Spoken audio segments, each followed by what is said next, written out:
तो होगा और यहाँ से अल बराबर अल डैश आ गया, यानी दोनों जो हमने लिमिट लेकर चले थे अलग अलग वो दोनों इक्वल आ गई हैं। इससे क्या निष्कर्ष निकला कि हमारी जो लिमिट है वो एक ही होगी।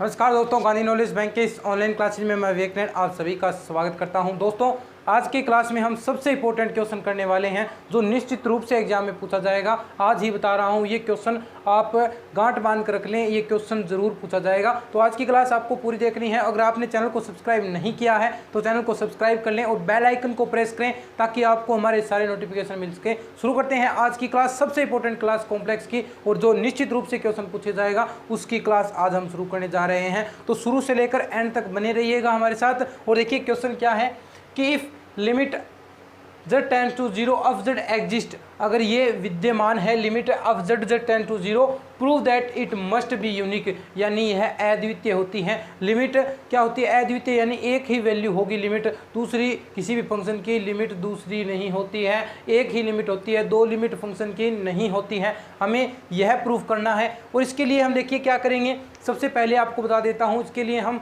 मानकर चलेंगे कि लिमिट फंक्शन की दो है और बाद में हम इसे प्रूव कर देंगे कि यह असत्य है, दो लिमिट नहीं हो सकती। किस प्रकार देखिएगा क्लास में। देखिए सबसे पहले मैं मान लेता हूं ये फंक्शन ऑफ z है हमारी, और इसकी सबसे पहली लिमिट हम मान कर सकते हैं लिमिट z टेंड्स टू 0 अगर है, मैंने मान ली पहली अल, तो क्या होगा मेरा of z minus L less than epsilon, यही तो होगा, यही तो हम पढ़ते आ रहे हैं। आप या इसे मान लीजिए एप्सिलॉन बाई 2, कोई दिक्कत नहीं।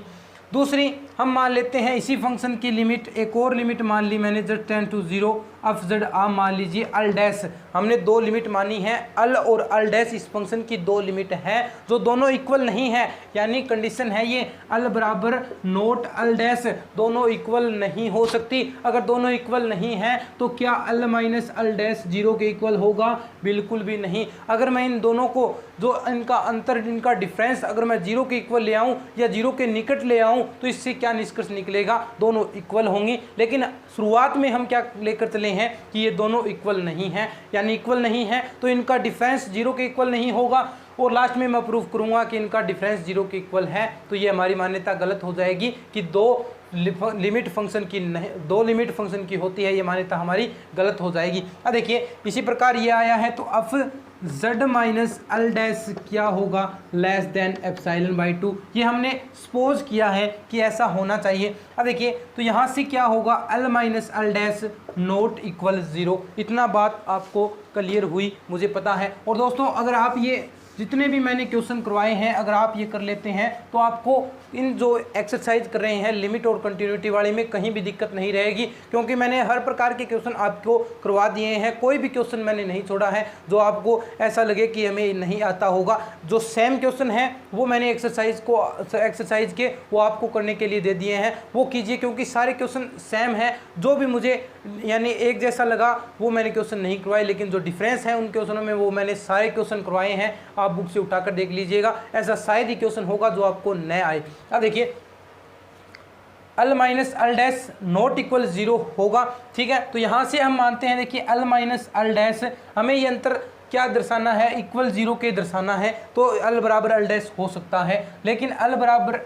माइनस अल डैश क्या ऐसा होगा? सही बात है। यहाँ से अगर मैं यहाँ पर ऐसा कर दूँ कि यहाँ से अल माइनस अल डैश, यहाँ पर अफ जेड मैंने जोड़ दिया और अफ जेड मैंने घटा दिया, अगर मैं ऐसा करता हूँ तो देखिए यहाँ से क्या निष्कर्ष निकलेगा, इसके अकॉर्डिंग हमें चलना है।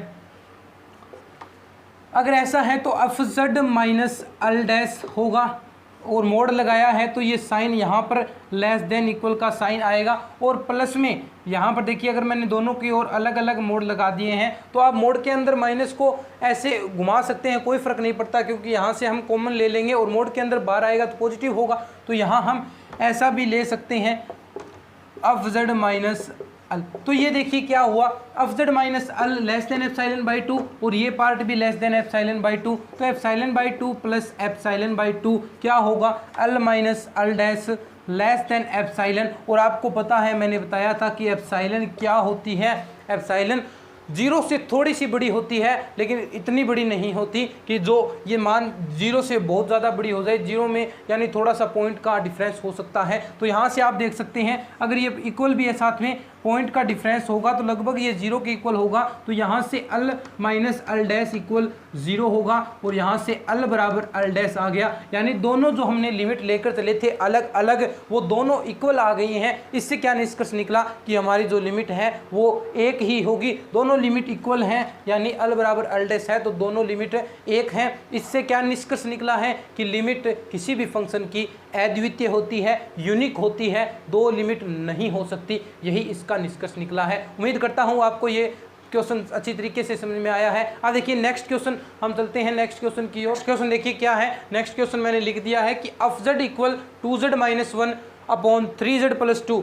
तो हमें प्रूफ करना है कि limit h tends to 0 of z naught plus h minus अब z naught upon h equal 7 upon 3 z naught plus 2 की होल स्क्वायर हमें ये प्रूफ करना है। इस पार्ट से हमें ये पार्ट लाना है। तो यहाँ पर आपको कुछ नहीं करना, सिर्फ आपको मैं बता देता हूँ क्या रखना है। यानी जेड नोट की जगह यहाँ पर आप जेड नोट लगा दीजिए। जेड नोट दे रखा है जेड की जगह तो जेड नोट लगाएंगे, और जहाँ पर प्लस एच दे रखा है वहाँ पर प्लस एच लगा दीजिए। अब देखिए क्या करेंगे आप, लिमिट एच टेंस टू 0 अब यहाँ पर लगाएंगे 2 Z note minus 1 upon 3 z naught plus 2 plus H. ये यहाँ पर आप जेड की जगह जेड नोट प्लस एच करेंगे, सॉरी यहाँ पर आप क्या करेंगे जेड नोट प्लस एच करेंगे। एक मिनट, थोड़ा सा गड़बड़ हो गया दोस्तों, कोई बात नहीं। देखिए लिमिट h टेंस टू 0 यानी ये पूरा जेड है, ये भी जेड नोट है, यानी ये जेड की तरह कार्य कर रहा है। तो यानी जेड नोट प्लस h, इसे हम ऐसा लिखेंगे 2 जेड नोट प्लस, यहाँ पर जेड नोट की जगह हम h लगाएंगे तो यानी plus h minus 1 upon 3 z naught plus h plus 2 और माइनस ऑफ जेड नोट, यानी यहाँ से 2 Z note minus 1 upon 3 z naught plus 2। अब देखिए इसे अब सोल्व कर लीजिए। अपॉन में ये h है, एलसीएम लीजिए इसकी, इससे मल्टीप्लाई कराएंगे, इसकी इससे मल्टीप्लाई कराएंगे और नीचे आप h लगाएंगे। जो h होगा उसे h टेंस टू 0 करने के बाद जो आपका ये रिजल्ट आ जाएगा। तो ये क्वेश्चन आप खुद सोल्व करके देख लीजिए, आपको बिल्कुल आसान सा क्वेश्चन है, आपको समझ में आ जाएगा। मैंने बता दिया क्या करना है। यहाँ पर जेड नोट प्लस h है तो यानी यहाँ पर जेड नोट प्लस h लगाकर यहाँ पर सोल्व करना होगा। इस तरह है, जहाँ पर जेड नोट है वहाँ पर जेड नोट रहेगा।